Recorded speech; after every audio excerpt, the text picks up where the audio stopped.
What's up guys, Vault here bringing you a brand new Fast and Furious car remake. In today's remake, I am bringing you the Porsche 996 GT3 RS that Brian drives in Fast 5. This car was shown at a car/race meet in Rio de Janeiro when Dom and Brian go looking for cars to beat the cameras for the Vault sale. They stumble upon this beauty of a car and win it in a pink slip race, or as they would say in the actual movie, car for car. And after they win it, Brian then tries to use it to beat the cameras, and then it goes to a whole big scene of them actually testing out cars to actually beat the cameras, because this one actually couldn't beat the cameras. But this car is actually a really nice and beautiful looking car. We actually have an updated version. I did the very first Comet for this build, but this car is actually going to be using the Comet S2, which is 10 times better for the build in my opinion. And I think this thing turned out beautifully. I'll let any requests that I actually had for this come up on screen right now for you guys. So thank you very much for everyone that requested. I know I'm bringing this out as a remake build again, but we have an updated version, so I wanted to update it. And a lot of people actually wanted to see this. So I'm actually going to bring it right back out for you guys. But yeah, I think this car turned out beautifully. I even come up with a brand new custom crew color, and I also tested out a bunch of different things, as well as like updating the build itself. There's so much more to actually update in this build that compared to the normal Comet that you really couldn't customize all that much. So overall, I am ecstatic with how this build turned out, and I think it turned out really great. So, as we always do, we're going to start off with the base price. So you want to go to the internet, you want to go up here to the travel and transport website, we'll go down to the Legendary Motorworks website, you want to go up here and click the two-door option, then you want to go down and you want to find yourself the Pfister Comet S2, part of the Los Santos Tuners update. Now, if you do not have the trade price, you're going to be paying a whopping $1,878,000, and I'll put that price right there for you guys. That's kind of expensive, and it can be pretty expensive going into this build. You're going to be paying pretty close to about $2 million if you don't have the trade price. But if you do have the trade price, then you're going to be paying a whopping $1,408,500. So anyways, without wasting any more time, once you have your car and you have your color, meet us at Los Santos Car Meet location. I figured this would be a good design place to build area to actually build this car, because they took it to Rio de Janeiro. It was in like a car race meet type area and such, and I think it just fits really well. So anyways, let's get into customizing the beauty. So as I pull in, the Comet S2 is in the sports category. Pretty much self-explanatory, should be based around a Porsche of some sort. But yeah, I think it turned out pretty nice and overall pretty decent. A little bit also of a backstory about the car. What people actually thought was a GT3 RS is actually a 2001 911 with a GT3 body kit, logo, stickers, and just like the whole 9 yards, like a colored roll cage and all that stuff. I actually found this on a video, the Insider Track, where the actual people that actually made the cars or built the cars, or had the cars for the people, actually talked about it on there for the movie and everything. Apparently they actually put a Porsche in here because Paul Walker is actually a really huge fan of Porsche, so what better to actually have Brian drive than a Porsche. So that's pretty cool, and that's really awesome for him to actually do that for him. So as I go over all my builds, I go over the overall look, the visual appearance, and the basic design and the car and how it's portrayed in the movie, game, or anywhere else in general itself. Anything I don't go over is completely up to you. I just put a few staples in on my build. If you want to recreate my build or take some things away from my build to build your own, then you're more than welcome to. So without further ado, let's get into the build. Right, to start things off, you want to go to bumpers, you want to go to the front bumpers, and you want to keep that stock. Now the bumper on the actual car actually was kind of designed somewhat like this, but the black pieces that are kind of like canards on like the front bumper here, they were actually blue, plus it was also solid blue around the bottom there. So honestly, I think the best option is just keep it stock. There's no better option to actually have that kind of design or any kind of look to it than the stock bumper, so I would personally just keep it stock. From there, move on to the rear bumpers. You want to go with the vented smooth bumper. Now, I changed this up. If you guys see my streams and everything, I've actually shown the cars off many times, but the vented smooth bumper is my new best option. The back bumper is all one solid piece. It kind of did have like a vent right above where the license plate is, and it's kind of pretty big. So I kind of think putting the vented smooth bumper in the back there with those vents there kind of reduces it a little bit. It kind of makes it a little bit more recognizable if you do that. Plus, I think it fits a little bit better for the build, and it also really fits nicely for the exhaust, how they're supposed to be kind of like their own single area, how they're like cut out for each area, and I just think it fits really well. From there, move on to the exhaust. Now you want to go with the turbo exhaust. The main reason for this is they are single tip exhaust. They're not double like this. Also, if you go with the turbo exhaust too, you're going to have those pieces sticking down. The exhaust on the Porsche really wasn't sticking down all that much. It wasn't like hanging down or anything like that. And you're going to be spending more money. So I would just honestly go with the turbo exhaust. I think they fit really well, and I think they work really well. From there, move on to the fenders. You just want to keep them stock. It didn't have no vents or anything on the sides or carbon of any sort on the side, so I'll just keep it stock. After that, move on to the fog lights. Again, just keep it none. Didn't have any fog lights. It would kind of look a little weird in my opinion if you had fog lights on there. So yeah, I would just keep it none. After that, move on to the headlight covers. Just keep that stock. It didn't have no colored headlights or any kind of like tape over top or covers or anything. So yeah, just keep it stock there. After that, move on to the hood. You want to go to hood catches. You just want to keep that none. Didn't have any hood catches on it. I kind of think it would be kind of cool if it did have some, but unfortunately it didn't from what the pictures I'm going to be showing and like the real life car and the actual ones from the movie, if I can find any close-up ones from the movie. But yeah, the best option in my personal opinion is none.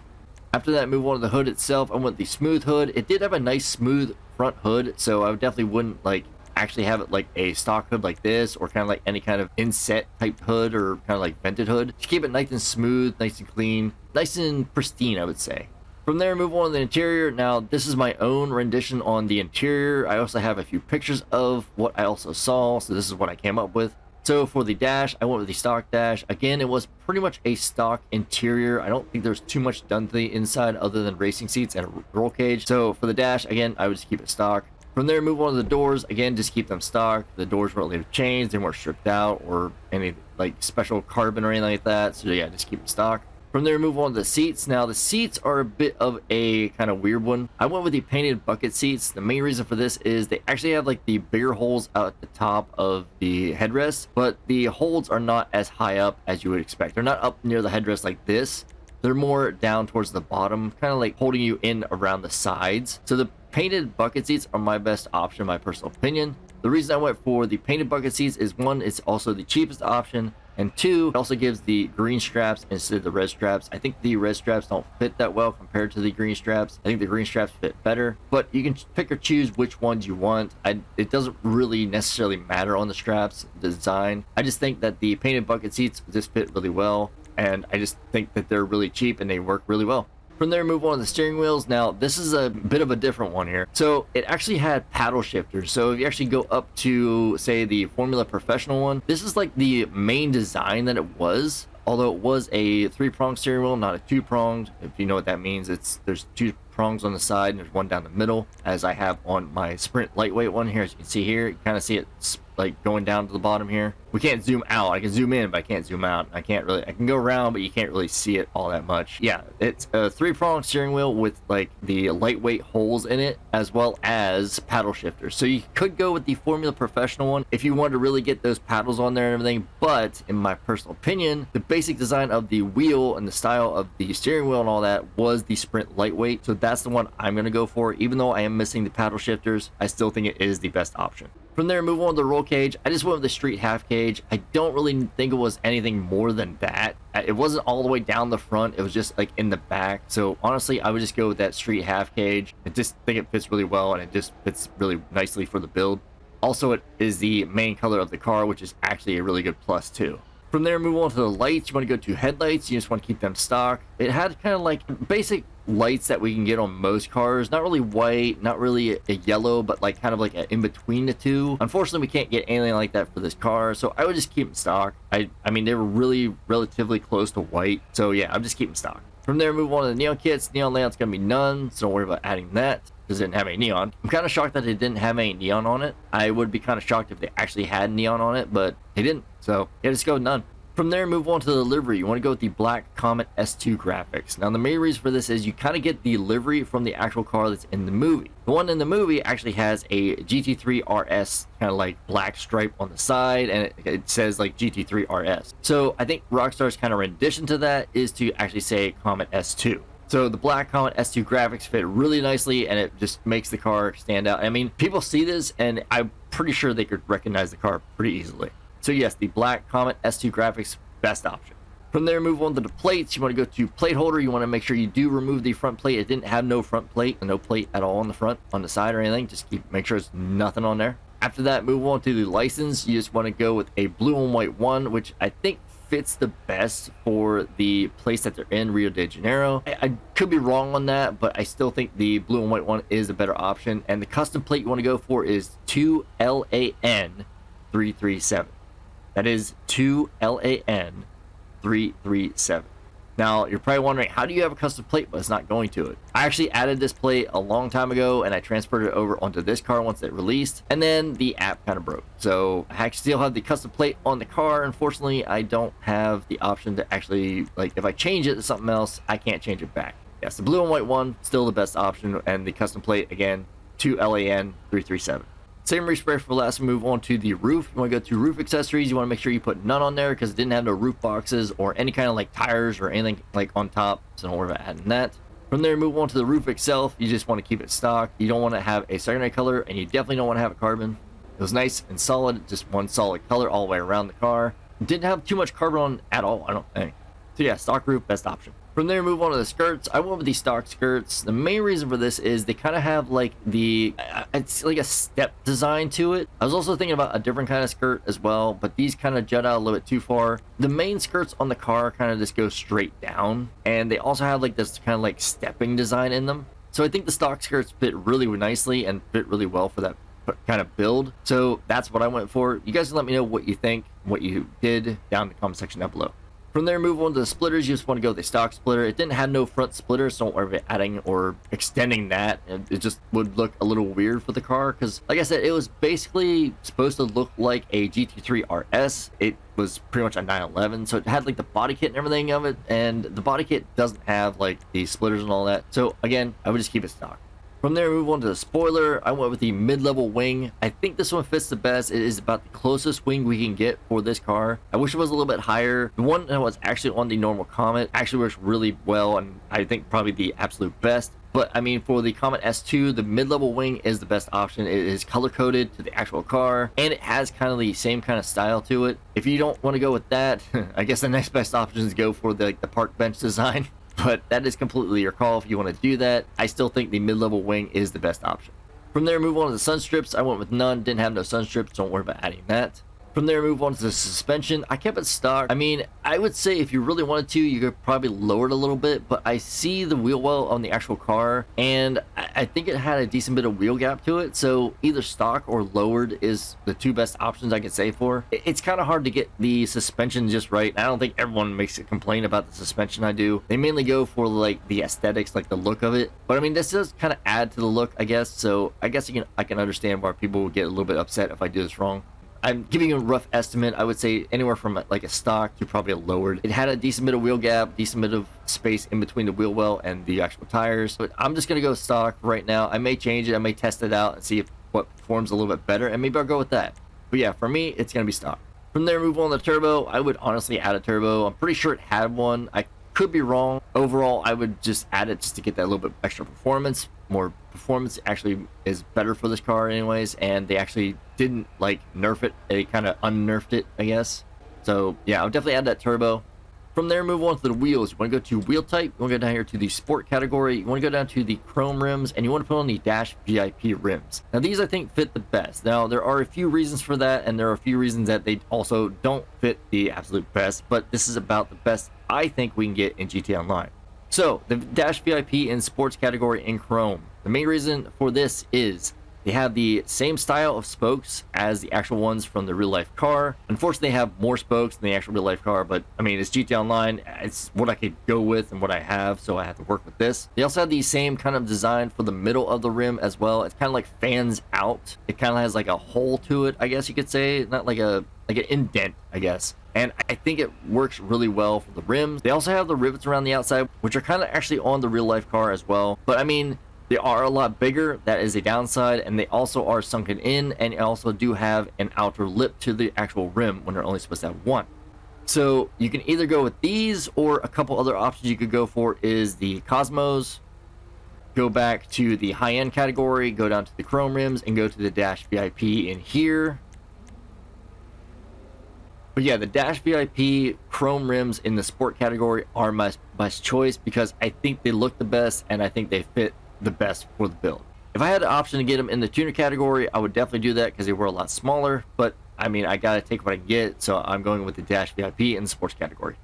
From there, move on to the wheel color. It's gonna be chrome, so don't worry about changing that. After that, move on to the tires. You want to go to tire design. You just want to keep them stock. Didn't have no tire text, so don't worry about adding that. From there, move on to tire enhancements. I would just go with either standard tires or low grips. Now, the reason I say low grips is because it was drifting and it was actually made to drift for the scene in Fast 5. Now, me personally, I don't think it would actually handle all that well with low grips on it. So I am actually going to keep it standard tires. I feel like it's just going to be like a standard Porsche. It was made for racing, not really for drifting.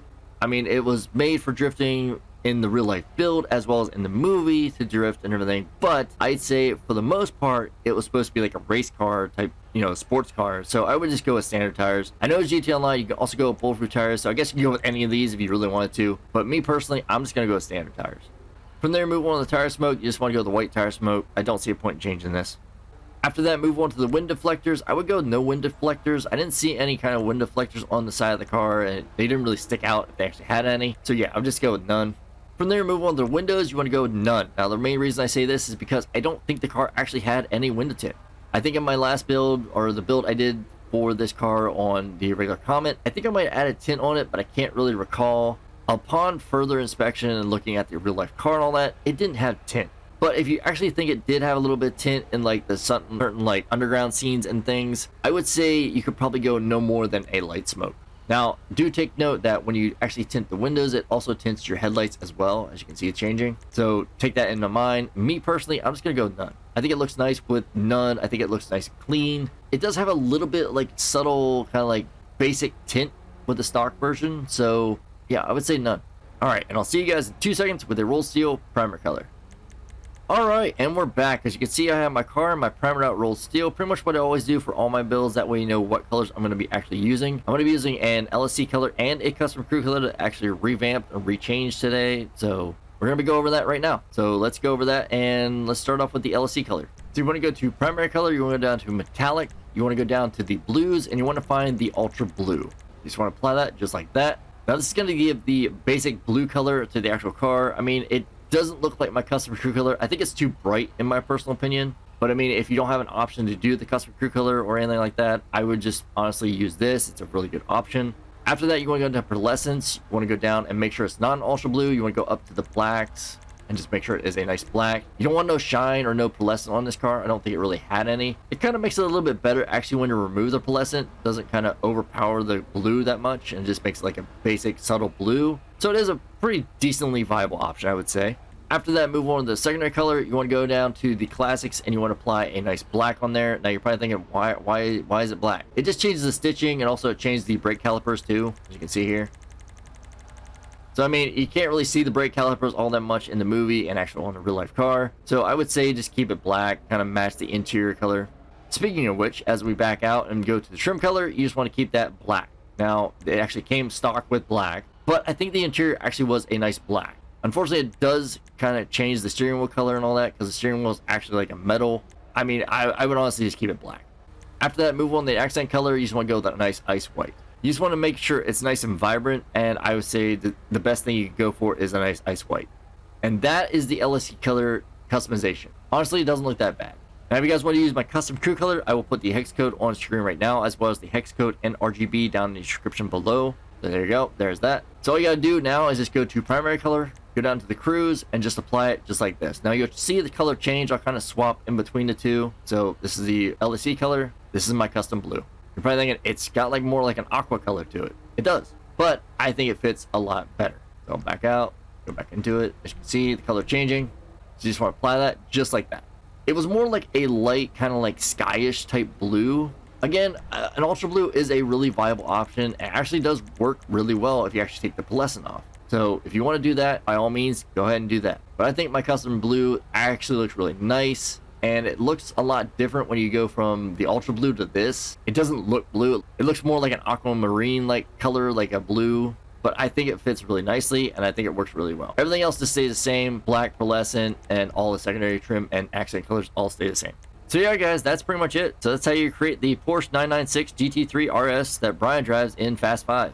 Overall, I think the car turned out pretty nice. I like how the build actually turned out. I'm actually glad that I changed the crew color up. It actually looks a lot better now. Actually finding real life pictures of the real life car and all that, actually instead of working off of the picture from the movie, I think it turned out great. Let's go back to our parking spot. If I had to nitpick on things I didn't like, the two things I would say I didn't like are the rims and the spoiler. Everything else, I'm fine. The front bumper, I wish it would color coded the canards, but unfortunately I can't do that. But I mean, the main things that I complain about is the spoiler and the rims. If I had better rims and a better spoiler, I think I would be a lot more recognizable. All right, so now we're outside. I'm gonna do a little spin for you at night, and I'm also gonna do one for you in the morning, so you can kind of see the difference between the color. It's more like a darker blue, more along the lines of the actual one from the movie in the like nighttime, because that's kind of like how their filter was. So there's that. All right, so now it's daytime. I'll do a little spin in the daytime for you guys real quick. Don't mind the random car. Some guy just randomly drove up here and got out and went inside, I think, and just left his car sit here. Oh. But yeah, you can see the difference of the color.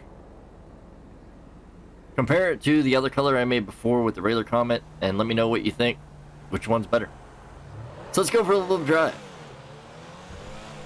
So for those of you who don't know, this car is actually a tuner's car, and for the tuner's car, they actually added a feature. So if you go to the interaction menu, go down to vehicle, go down to the very bottom and look for the vehicle stance. It's usually on default, but if you actually change it to lowered, it automatically has, I guess, quote unquote bags. So it kind of lowers it down like this. Now the fitment is a lot nicer, it's a lot smaller, but I mean, for the build, you definitely want to have it raised up. But this is a good way to have a little bit more drift if you don't want any low grip tires on. This actually makes it drift a lot better. It does handle and actually kind of stick a little bit more too, and it does make it faster for some reason too. I guess it's just more aerodynamic, more close to the ground. You can actually do this on the fly. You can drive down the road and then you can change and it'll actually jump back up to normal. See here? Just a little quick tip. But yeah, like I said, I think the car turned out beautifully. But yeah, guys, I didn't even know that Paul Walker was a really big fan of Porsche and that they added this into the movie just for him. This was really cool, and I thought it was a really cool little like Easter egg / little secret that not really many people knew about, that they actually added and talked about, and something I didn't even know about, so that's pretty cool. But yeah, guys, that's pretty much going to wrap up the build. So as always, like, subscribe, hit that notification bell, leave a comment down in the comment section down below for what build you'd like to see next. And I will definitely get back to you. I do have a few builds planned for right now. I'm not going to be taking too many requests right now, but you can always leave them down there and I'll also check them out. I think the car turned out great. Let me know if you changed anything, you went with something different. But yeah, guys, with all that being said, I hope you guys have a great day. Thanks for watching. Thanks for tuning in. Thanks for all the love and support, as always. And I hope to see you guys in the next one. I'll catch you guys later. And I'm out. Peace.